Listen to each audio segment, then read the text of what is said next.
So in this lesson, we are going to talk about the lighting. Lighting is very important for photography in all means.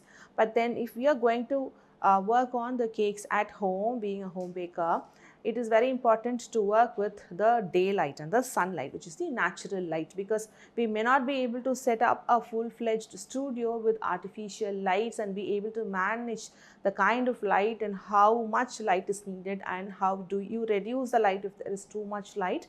With a studio setup is a little difficult unless we have a lot of understanding about a typical photographer's photography lessons. But what we are going to do now is to be able to manage all by ourselves. So we are going to find out the daylight, the sunlight that is available in our home.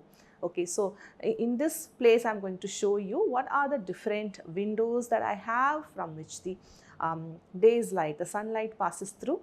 Now for you, the homework that you have to do after this particular lesson is to go identify similar windows in your house through which the light passes through.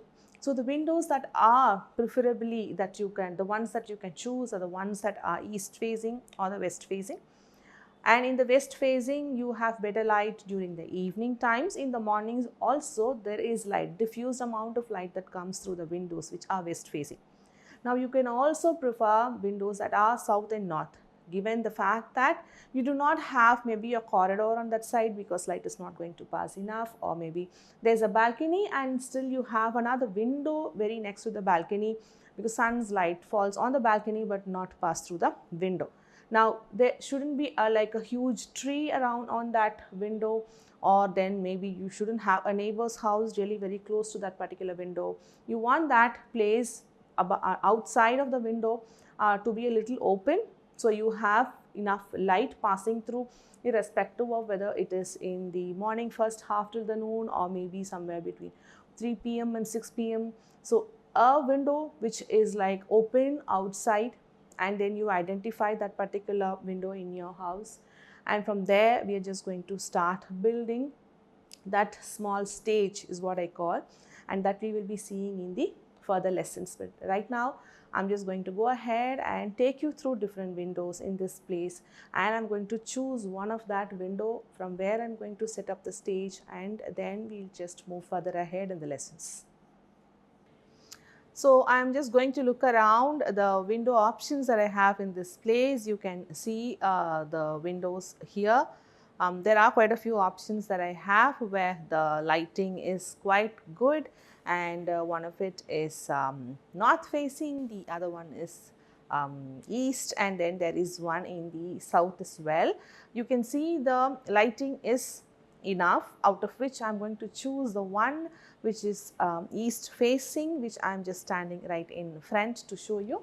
So this is a place that I feel is suitable, and now I have also placed the table around in here, and you can see for me the bookshelf around at the back is going to be the holding thing for me to place the backdrop, which I am going to set it up in the next lesson. Here I have this blind which is going to most likely act like a diffuser in cases where there is sharp sunlight falling on the cake, here the subject. You will have too much of the grill's shadow is going to be like too sharp. That is something that you need to avoid. When times that the sun's rays is falling directly, you want to get the light diffused. So a blind like that will be useful, or if not, you could just have a thin white cloth like a screen. If you do not have the holder for the screen also, doesn't matter.